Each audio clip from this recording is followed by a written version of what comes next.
నమస్కారం ETV news కు స్వాగతం ముఖ్యాంశాలు హైదరాబాద్ లో కుండపోత వర్షంతో జనజీవనం అస్తవ్యస్తం రోడ్లపై మోకాల్లోతు నిలిచిన వరద నీరు ట్రాఫిక్ లో ఇరుక్కొని ఇబ్బందులు పడ్డ ప్రజలు భారీ వర్షాలతో అప్రమత్తమైన తెలంగాణ ప్రభుత్వం సమన్వయంతో పనిచేయాలని అధికారులకు ముఖ్యమంత్రి దిశానిర్దేశం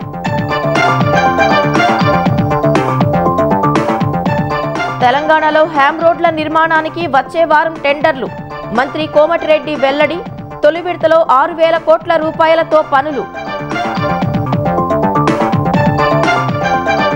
P4లో భాగస్వాములు కావాలని పారిశ్రామికవేత్తలకు చంద్రబాబు పిలుపు సంపాదనతో కలగని తృప్తి సాయం చేస్తే కలుగుతుందని సూచన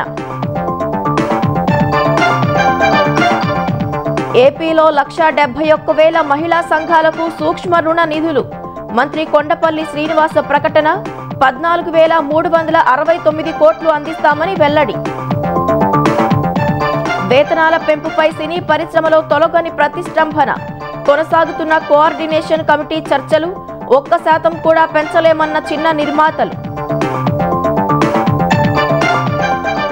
అమెరికా సుంకాల అంశంలో భారత్కు మద్దతు తెలిపిన చైనా మీడియా అగ్రరాజ్యం కోరుకున్నది చేయనందుకే చర్యలు తీసుకున్నట్లు వెల్లడి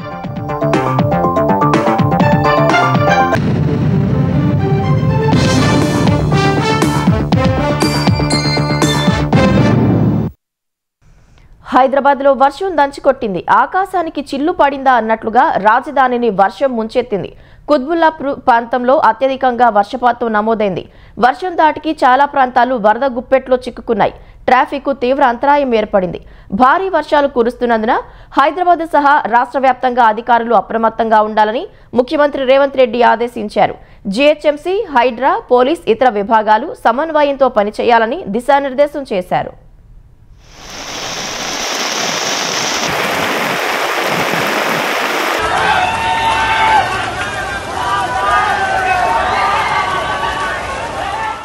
హైదరాబాద్ మహానగరంతో పాటు పలు జిల్లాల్లో గంటల వ్యవధిలోనే కుండపోత వర్షం కురిసింది భారీ వర్షంతో పటాన్చెరు లింగంపల్లి కూకట్పల్లి వరద గుప్పిట్లో చిక్కుకుపోయాయి అమీర్పేట ఎస్ఆర్ నగర్ మధురానగర్లోని లోతట్టు ప్రాంతాల్లోకి వరద నీరు చేరింది జూబ్లీహిల్స్ బంజారాహిల్స్ కూకట్పల్లి నిజాంపేట వివేకానందనగర్ ప్రగతినగర్ పంజాగుట్ట బోరబండ ఎర్రగడ్డ సనత్ నగర్లో పలుచోట్ల వర్షం ధాటికి ట్రాఫిక్ స్తంభించింది రాయదుర్గం బయోడైవర్సిటీ చౌరస్తాలో మరోసారి ట్రాఫిక్ అంతరాయంతో వాహనదారులు పద్మవ్యూహంలో చిక్కుకుపోయారు మాదాపూర్ గచ్చిబౌలి రాయదుర్గంలో భారీగా వాహనాలు నిలిచిపోయాయి మెహదీపట్నం కొండాపూర్ పంజాగుట్ట జూబ్లీహిల్స్ ప్రాంతాల్లో ట్రాఫిక్ కు అంతరాయం కలిగింది భారీ వర్షానికి చైతన్యపురి దిల్సుఖ్ నగర్ బషీర్బాగ్ కోఠి మలక్పేట వరకు ట్రాఫిక్ నిలిచింది ఖైరతాబాద్ రాజ్ భవన్ రహదారి వరద నీటిలో మునిగింది బషీర్బాగ్ కృష్ణానగర్ అమీర్పేట మధురానగర్ మైత్రివనం ప్యాట్నీ కూడళ్లలో భారీగా ట్రాఫిక్ జామ్ అయింది బండ్లగూడలో రహదారిపై వరద ప్రవాహంతో నెమ్మదిగా రాకపోకలు సాగాయి నానక్రామ్గూడ ఖాజాగూడ సర్కిల్లో 4 గంటలకు పైగా వాహనదారులు నరకయాతన అనుభవించారు ఆరాంఘడ్ మలక్పేట రైల్వే వంతెనల కింద మోకాళ్ల లోతులో నీళ్లు నిలిచాయి షేక్పేట ఫ్లైఓవర్ ర్యాంపు వద్ద వరద నీరు నిలిచింది ఉద్యోగులు విధులు ముగించుకుని ఇంటికెళ్లే సమయంలో వర్షం పడ్డంతో ఐటీ కారిడార్లో అర్ధరాత్రి వరకు వాహన రద్దీ కొనసాగింది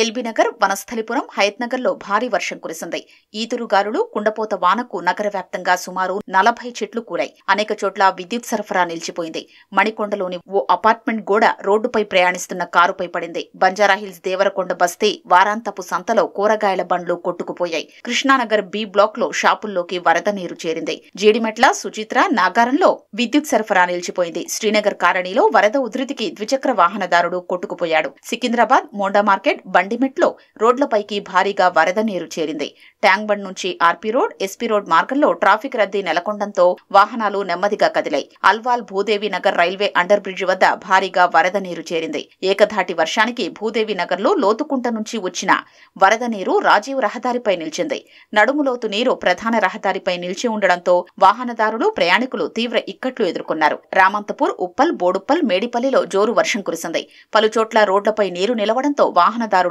ఇక్కట్లు పడ్డారు భారీ వర్షాలతో ఎల్బీనగర్ ఉప్పల్ మార్గంలో రహదారిపై వరద పోటెత్తింది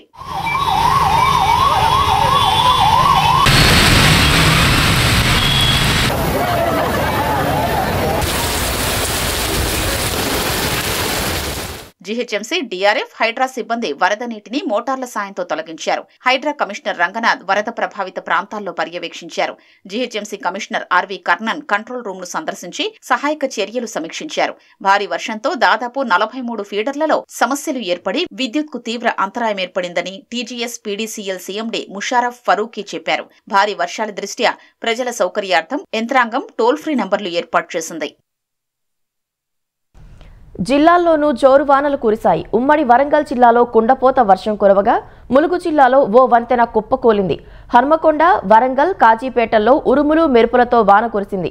పలుచోట్ల విద్యుత్ సరఫరాకు అంతరాయం ఏర్పడింది. జిల్లాలోని నరసంపేట, పాకాలలోనూ భారీ వాన పడింది. మహబూబాబాద్ జిల్లాలోని నెల్లికుదురు, కొరవి మండలాల్లో భారీ వర్షం కురవగా గంగారం, కొత్తగూడ, గూడూరు, కేసముద్రం మండలాల్లో ఓ మోస్తరు వర్షం కురిసింది. ములుగు జిల్లా మల్లంపల్లి సమీపంలోని 163వ జాతీయ రహదారిపై ఎస్ఆర్ఎస్పీ కెనాల్పై ఉన్న పురాతనమైన వంతెన కుంగింది. వాహనాలు వెళ్తున్న క్రమంలో వంతెన క్రమక్రమంగా కూలుతున్నట్లు గమనించిన అధికారులు రాత్రి నుంచి వాహనాలు వెళ్లటానికి అనుమతిని నిరాకరించారు. వంతెన ఇరువైపులా హెచ్చరిక బోర్డులను ఏర్పాటు చేశారు. వాహనదారులకు మరో మార్గాన్ని ఏర్పాటు చేశారు. మహబూబ్ నగర్ జిల్లా జడ్చర్లలో ఒక్కసారిగా భారీ వర్షం కురిసింది. నేతాజీ రోడ్డు, సిగ్నల్ గడ్డ, వెంకటరమణ థియేటర్ ఏరియాలో భారీగా వర్షం కురవడంతో భారీగా ట్రాఫిక్ జామ్ అయింది. సూర్యాపేట జిల్లా కోదాడ వ్యాప్తంగా ఉరుములు మెరుపులతో భారీ వర్షం పడింది. విద్యుత్కు అంతరాయం ఏర్పడి ప్రజలు తీవ్ర ఇబ్బందులు ఎదుర్కొన్నారు. నడిగూడెం, మోతే, చిలుకూరు, మునగాల, కోదాడ, అనంతగిరి మండలాల్లో పంట పొలాల్లో నీళ్లు నిలిచాయి. కుమ్రంభీం, ఆసిఫాబాద్ జిల్లా తిర్యాని మండలంలోని లక్ష్మీపూర్ అటవీ ప్రాంతంలోకి మేతకు వెళ్లిన 7 ఆవులపై పిడుగు పడటంతో అక్కడికక్కడే మృతి చెందాయి.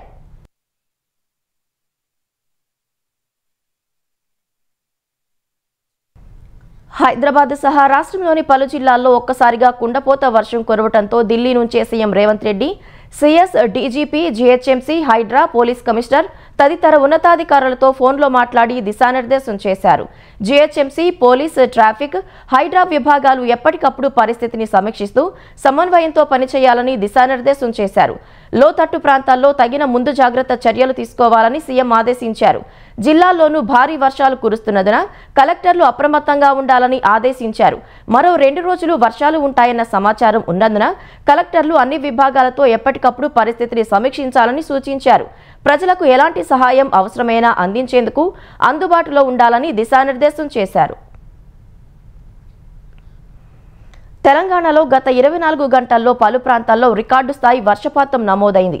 జీహెచ్ఎంసీ పరిధిలోని శేర్లింగంపల్లి, ఖాజాగూడలో 14 సెంటీమీటర్లు, సరూర్ నగర్లో 12 సెంటీమీటర్లు, ఖైరతాబాద్లో 12 సెంటీమీటర్లు, యూసఫ్గూడలో 12 సెంటీమీటర్ల వర్షం కురిసింది. ఉప్పల్లో 11 సెంటీమీటర్లు, షేక్పేటలో 11 సెంటీమీటర్లు, అమీర్పేటలో 10 సెంటీమీటర్లు, న్యూ నాగోల్లో 10 సెంటీమీటర్లు, బండ్లగూడలో 10 సెంటీమీటర్లు, గోల్కొండలో 10 సెంటీమీటర్ల వర్షపాతం నమోదైంది. యాదాద్రి భువనగిరి జిల్లా ఆత్మకూరులో 15 సెంటీమీటర్ల వర్షం కురిసింది. నల్గొండ జిల్లా శాలిగౌరారంలో 14 సెంటీమీటర్లు, రంగారెడ్డి జిల్లా గచ్చిబౌలిలో 13 సెంటీమీటర్లు, యాదాద్రి జిల్లా అడ్డగూడూరులో 13 సెంటీమీటర్లు, రంగారెడ్డి జిల్లా సరూర్ నగర్లో 12 సెంటీమీటర్లు, ఖైరతాబాద్లో 12 సెంటీమీటర్ల వర్షపాతం నమోదైంది. మణికొండలో 11 సెంటీమీటర్లు, యూసఫ్గూడలో 11 సెంటీమీటర్లు, ఉప్పల్లో 11 సెంటీమీటర్ల వర్షం కురిసింది. యాదాద్రి జిల్లా వర్కట్పల్లిలో 10 సెంటీమీటర్లు, జనగాం జిల్లా దేవురుప్పలలో 10 సెంటీమీటర్లు, యాదాద్రి జిల్లా చౌటుప్పల్లో 10 సెంటీమీటర్లు, రంగారెడ్డి జిల్లా అమీర్పేటలో 10 సెంటీమీటర్లు, ఎల్బీనగర్లో 10 సెంటీమీటర్లు, హైదరాబాద్లోని మైత్రివనంలో 10 సెంటీమీటర్లు, రంగారెడ్డి జిల్లా రాచలూరులో 10 సెంటీమీటర్లు, బంజారాహిల్స్లో 10 సెంటీమీటర్ల వర్షపాతం నమోదైంది. తెలంగాణలో హ్యామ్ రోడ్ల నిర్మాణానికి వచ్చే వారం టెండర్లు పిలువనున్నట్లు రోడ్లు, భవనాల శాఖ మంత్రి కోమటిరెడ్డి వెంకటరెడ్డి వెల్లడించారు. తొలి విడతలో 6,000 కోట్ల రూపాయలతో 17 ప్యాకేజీలను 3.5 ఏళ్లలో పూర్తి చేయనున్నట్లు చెప్పారు. సచివాలయంలో జాతీయ రహదారుల టాస్క్ ఫోర్స్ సమావేశం తర్వాత చిట్చాట్లో ఆయన మాట్లాడారు. ఉప్పల్ నారపల్లి వంతెన పనులు వచ్చే దసరా నాటికి పూర్తవుతాయని మంత్రి స్పష్టం చేశారు. రీజనల్ రింగ్ రోడ్, హైదరాబాద్ విజయవాడకు ఫ్యూచర్ సిటీ మీదుగా గ్రీన్ఫీల్డ్ హైవే, ఎల్బీనగర్ నుంచి డబుల్ డెక్కర్ రోడ్డు నిర్మాణాల అనుమతులపై కేంద్ర మంత్రి నితిన్ గడ్కరీ హామీ ఇచ్చినట్లు తెలిపారు. కలెక్టర్లు, ఎస్పీలను మాజీ మంత్రి కేటీఆర్ ఇష్టం వచ్చినట్లుగా మాట్లాడుతున్నారని, డైరీలో పేర్లు రాసుకుంటామంటూ బెదిరిస్తున్నటాన్ని ఆక్షేపించారు. గత 10 ఏళ్లలో కాంగ్రెస్ కార్యకర్తలు ఎన్నో ఇబ్బందులు పడ్డారని, తాము రాయాలనుకుంటే ఎన్నో పేర్లు డైరీలో రాసుకునేవాళ్లమని మంత్రి వ్యాఖ్యానించారు. మంత్రి పదవిపై సోదరుడు రాజగోపాల్ రెడ్డి వ్యాఖ్యలపై విలేకరులు అడగ్గా మంత్రి సమాధానం దాటవేశారు. సంపాదనతో కలగని తృప్తి సాయం చేస్తే కలుగుతుందని ముఖ్యమంత్రి చంద్రబాబు అన్నారు. పెట్టుబడులు పెట్టడంతో పాటు పేదలకు సాయం కూడా చేయాలని పారిశ్రామికవేత్తలకు పిలుపునిచ్చారు. నాడు చేపట్టిన జన్మభూమి సమాజం కోసమైతే నేటి P4 పేదరిక నిర్మూలన కోసమని స్పష్టం చేశారు. పేదవారికి సరైన సమయంలో మార్గనిర్దేశం చేయగలిగితే వారు కూడా ఉన్నత స్థాయికి వెళ్లేందుకు అవకాశం కల్పించిన వారవుతారని తెలిపారు. విజయవాడలోని ఓ ప్రైవేట్ హోటల్లో నిర్వహించిన P4 కార్యక్రమంలో పారిశ్రామికవేత్తలతో ముఖ్యమంత్రి చంద్రబాబు సమావేశమయ్యారు. ఇప్పటి వరకు 10,81,281 కుటుంబాల్ని మార్గదర్శకులు దత్తత తీసుకున్నట్లు సీఎం వెల్లడించారు. 40 ఏళ్ల రాజకీయ జీవితంలో ఎప్పుడూ కలగని తృప్తి P4 ద్వారా కలుగుతోందని తెలిపారు. తనతో సహా చాలా మంది మధ్యతరగతి కుటుంబాల నుంచి వచ్చిన వారేనని అన్నారు. నాడు సమాజం నుంచి అందుకున్న సహకారానికి కృతజ్ఞతగా అసమానతలు లేని సమాజం కోసం P4లో భాగస్వాములవ్వాలని పిలుపునిచ్చారు. బంగారు కుటుంబాల్ని అభివృద్ధి చేసేందుకు తన సహచర మార్గదర్శకులతో తాను పోటీ పడతానని తెలిపారు. ప్రభుత్వం నుంచి అనేక సంక్షేమ పథకాలు, అభివృద్ధి కార్యక్రమాలతో చేయాల్సిందంతా చేస్తున్నామని చెప్పారు. పేదరికంతో ఇబ్బందులు పడుతున్న వారిని దృష్టిలో ఉంచుకుని కో స్పాన్సర్స్ విధానాన్ని తెస్తున్నట్లు సీఎం వెల్లడించారు. దీని ద్వారా ఆర్థిక సాయం ఒకరు చేస్తే విజ్ఞానాన్ని అందించేవారు కూడా ఆ దిశగా కృషి చేస్తారని వివరించారు. కార్యక్రమంలో పాల్గొన్న వివిధ పారిశ్రామికవేత్తలు, స్వచ్ఛంద సంస్థల ప్రతినిధులు సీఎం పిలుపుతో P4 కార్యక్రమంలో భాగస్వాములయ్యేందుకు ముందుకొచ్చారు. ఆన్లైన్ సమావేశంలో పాల్గొన్న కొందరు ఎన్ఆర్ఐలు కూడా మార్గదర్శకులుగా ఉంటామని హామీ ఇచ్చారు. ప్రకాశం జిల్లాకు చెందిన మోహన్ రెడ్డి 729 కుటుంబాల్ని దత్తత తీసుకునేందుకు ముందుకొచ్చారు. సౌదీ నుంచొచ్చిన రాధాకృష్ణ, మహమ్మద్ ఆరిఫ్, సుచరిత 10 కుటుంబాల్ని దత్తత తీసుకుంటామని తెలిపారు. వరప్రసాద్ అనే పారిశ్రామికవేత్త తనతో పాటు ఇంకొందరు గ్రూపుగా ఏర్పడి బొమ్మనహాళ్ మండలాన్ని దత్తత తీసుకుంటామన్నారు. కూరపాటి అనే ఎన్ఆర్ఐ 160 స్కూళ్లను దత్తత తీసుకుంటారని తెలిపారు. గొర్రెపాటి చందు అనే వ్యక్తి స్వయంగా 10 కుటుంబాలతో పాటు మిత్రులతో కలిసి మరో 100 కుటుంబాల్ని దత్తత తీసుకుంటానని హామీ ఇచ్చారు. మంగళూరి భాను అనే ఎన్ఆర్ఐ 20 కుటుంబాల్లోని పేద పిల్లలకు చదువు చెప్పించే బాధ్యత తీసుకుంటానన్నారు. యుఎస్ కు చెందిన విశ్వప్రసాద్ 10 కుటుంబాల్ని, సింగపూర్ కు చెందిన రాంబాబు 2 కుటుంబాల్ని దత్తత తీసుకునేందుకు ముందుకొచ్చారు. ఆంధ్రప్రదేశ్లో 171,264 స్వయం సహాయక సంఘాలకు సూక్ష్మ రుణ ప్రణాళిక ద్వారా నిధులు ఇవ్వాలనే లక్ష్యాన్ని నిర్దేశించుకున్నామని గ్రామీణ పేదరిక నిర్మూలన శాఖ మంత్రి కొండపల్లి శ్రీనివాస్ తెలిపారు. అందుకు అనుగుణంగా రుణాలను త్వరితగతిన అందజేయాలని అధికారులను ఆదేశించారు. ఈ ఆర్థిక సంవత్సరంలో ఇప్పటి వరకు బ్యాంకులు ఆమోదించిన సూక్ష్మ రుణ ప్రణాళికకు సంబంధించి 14,369 కోట్ల మొత్తాన్ని ఎస్హెచ్జీలకు అందేలా చర్యలు తీసుకోవాలని స్పష్టం చేశారు. గ్రామీణ పేదరిక నిర్మూలన సంస్థ సెర్ప్ ఏర్పాటై 25 ఏళ్లు అయిన సందర్భంగా సిల్వర్ జూబ్లీ వేడుకలు నిర్వహించాలని చెప్పారు. ఎన్టీఆర్ భరోసా పెన్షన్దారులకు స్మార్ట్ కార్డులు, పాస్ పుస్తకం ఇవ్వాలని ఆదేశించారు. రైతులకు అవసరమైన మేర యూరియాను అందించే బాధ్యత ప్రభుత్వం తీసుకుంటుందని ఏపీ మంత్రి బీసీ జనార్దన్ రెడ్డి తెలిపారు. యూరియా కృత్రిమ కొరతపై మంత్రి అధికారులతో సమీక్ష నిర్వహించారు. యూరియా సరఫరా విషయంలో రైతులు ఆందోళన చెందాల్సిన అవసరం లేదన్నారు. కృత్రిమ కొరతను నివారించేందుకు రైతులు అవసరం మేరకే యూరియాను కొనుగోలు చేయాలని సూచించారు. ఈ ఏడాది ముందస్తుగా వర్షాలు, ప్రభుత్వ చొరవతో ముందుగా సాగునీరు విడుదల కావడంతో అంచనాకు మించి జిల్లాల్లో పంట సాగు పెరిగిందన్నారు.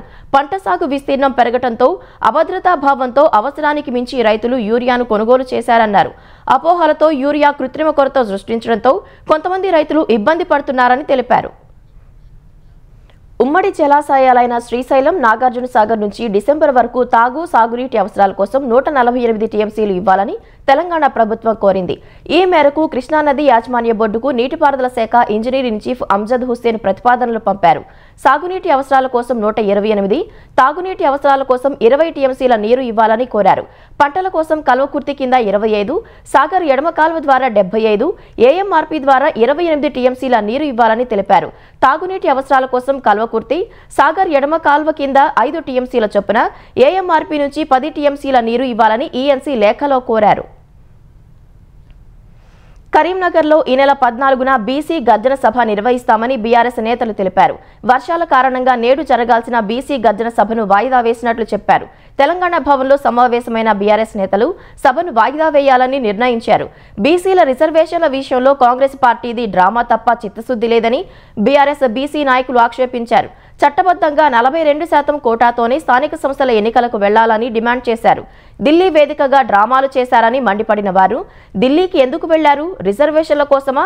మోదీ, కేటీఆర్ ఇతరుల్ని తిట్టడానికా అని ప్రశ్నించారు. జంతర్ మంతర్ వేదికగా కాంగ్రెస్ చిత్తశుద్ధి ఏమిటో తేలిపోయిందన్న నేతలు ఢిల్లీలో ధర్నాలు చేస్తే కేంద్రం చట్టాన్ని సవరిస్తుందా అని నిలదీశారు.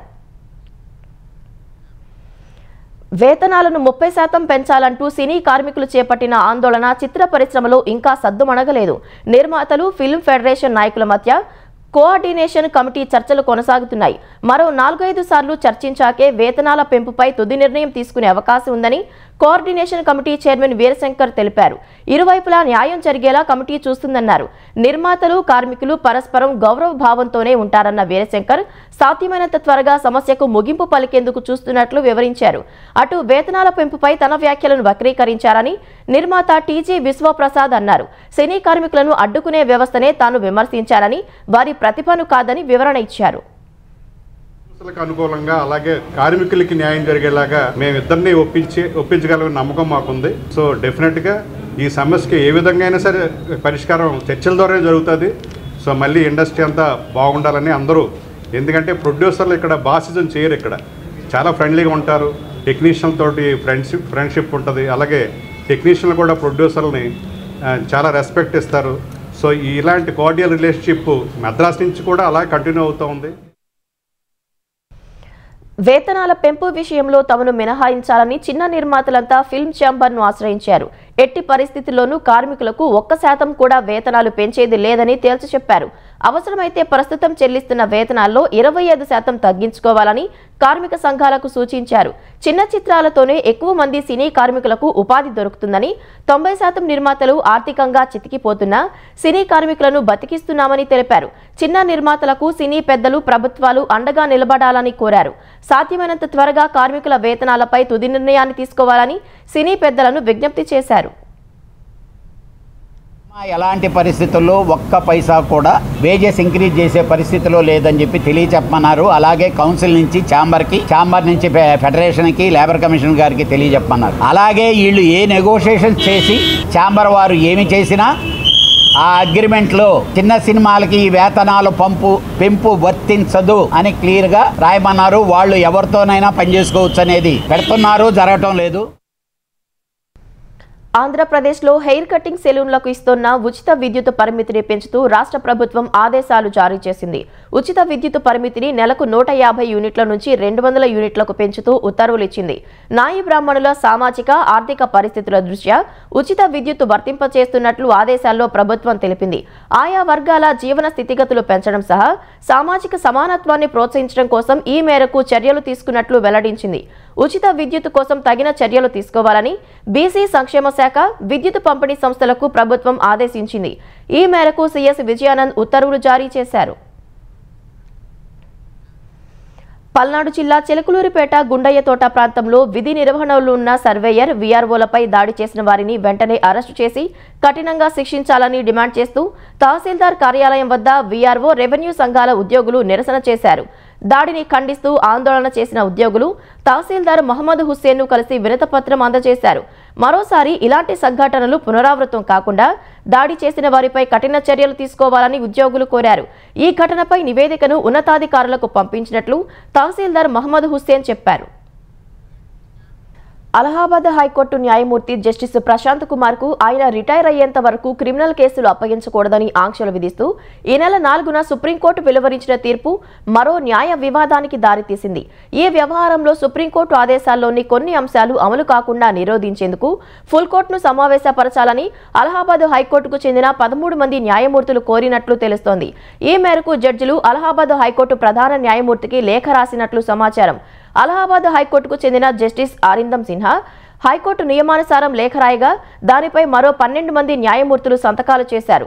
హైకోర్టులపై పాలనాపరమైన పర్యవేక్షణ అధికారం సుప్రీంకోర్టుకు లేదని, అందుకే ఆగస్టు 4 నాటి సుప్రీం ఆదేశాల్లో 24వ, 26వ పేరాల్లోని నిర్దేశాలను అమలు చేయరాదని ఫుల్ కోర్టు తీర్మానించాలని జడ్జిలు లేఖలో కోరారు. సుప్రీం ధర్మాసనం మాటల్లోని తీవ్రతను ఫుల్ కోర్టు తీర్మానం తప్పుపట్టాలని విజ్ఞప్తి చేశారు. ఒక సివిల్ వివాదంలో క్రిమినల్ చర్యలకు అనుమతిస్తూ ఆదేశాలు జారీ చేసిన అలహాబాద్ హైకోర్టు న్యాయమూర్తి జస్టిస్ ప్రశాంత్ ప్రశాంత్ కుమార్ కు రిటైర్ అయ్యేంత వరకు ఎలాంటి క్రిమినల్ కేసులు అప్పగించవద్దని ఈ నెల 4న సుప్రీం ధర్మాసనం ఆదేశించింది. భారత్పై అమెరికా విధించిన సుంకాలను చైనా మీడియా తప్పుపట్టింది. రష్యా నుంచి చమురు కొనుగోలు చేస్తున్నందుకు కాదని తాము కోరుకున్నది చేయనందుకే భారత్పై చర్యలు తీసుకుంటోందని గ్లోబల్ టైమ్స్ తన కథనంలో ఆరోపించింది. ట్రంప్ సుంకాలను ఇప్పటికే భారత్ ఖండించగా తాజాగా చైనా మీడియా సైతం ఢిల్లీకి అండగా అమెరికాపై విమర్శలు గుప్పించింది. అమెరికా ప్రయోజనాలను అనుసరిస్తున్నంత వరకు మాత్రమే భారత్ను ఆ దేశం తన సన్నిహిత భాగస్వామిగా పరిగణిస్తుందని గ్లోబల్ టైమ్స్ పేర్కొంది. స్వతంత్ర వైఖరి తీసుకున్న మరుక్షణమే పట్టించుకోవటం మానేస్తుందని విమర్శలు చేసింది. ఇప్పుడు కూడా రష్యా నుంచి చమురు కొనుగోలు చేస్తున్నందుకు కాకుండా తాము కోరుకున్నది చేయనందుకే చర్యలు తీసుకుంటోందని ఆరోపించింది. ఢిల్లీని వాషింగ్టన్ ఎప్పుడు తన సమాన భాగస్వామిగా పరిగణించి ఉండకపోవచ్చని, ఆ దేశాన్ని కేవలం ఒక ఆప్షన్గా భావించి ఉండొచ్చని కథనంలో వెల్లడించింది. భారత్ కొన్నేళ్లుగా భౌగోళిక రాజకీయాల్లో సమతుల్యతను పాటించేందుకు యత్నిస్తుందని ప్రశంసలు కురిపించింది. అంతర్జాతీయ వ్యవహారాల్లో ఒక దేశం ఎటువైపు మొగ్గకుండా తటస్థంగా ఉండటాన్ని తప్పుడు నిర్ణయంగా, విశ్వసనీయత లేమిగా అమెరికా పరిగణిస్తోందని ఆరోపించారు. ప్రపంచ పెద్దన్నగా తానే కొనసాగాలని అమెరికా భావిస్తోందని, ఈ క్రమంలోనే కోల్డ్ వార్ తరహా వర్గపోరును మళ్లీ తెరపైకి తెస్తోందని విమర్శలు గుప్పించింది.